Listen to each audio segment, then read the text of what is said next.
an international student, what is the right time to appear for Physics C Mechanics or Physics C Electricity and Magnetism?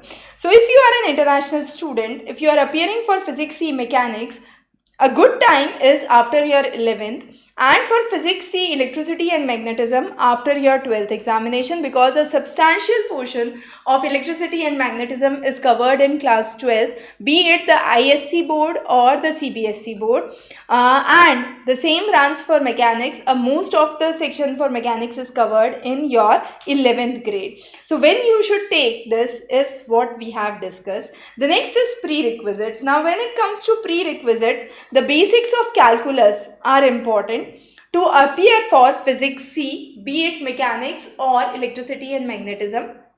Preparation time, we say somewhere around 40 hours of class work, followed by around 80 hours of self-preparation modules, practice questions, free response writings, answer writings.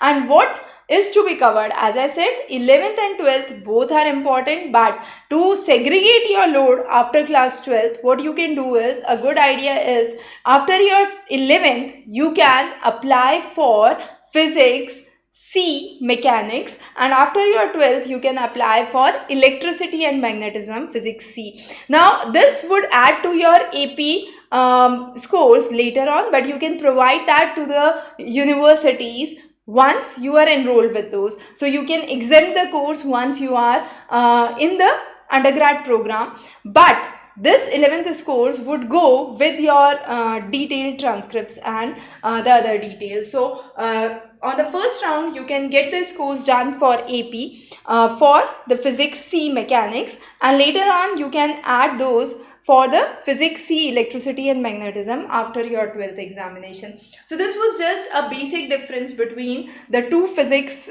courses, and both of them are interestingly good. They are prerequisites for Stanford pre-university online level, and also for other universities. International students note that a 5-on-5 score is mandatory to get entry into Cambridge or Oxford for the Physics C course. Okay, so more details for different courses and AP preparation we would cover in a separate lecture. Stay tuned.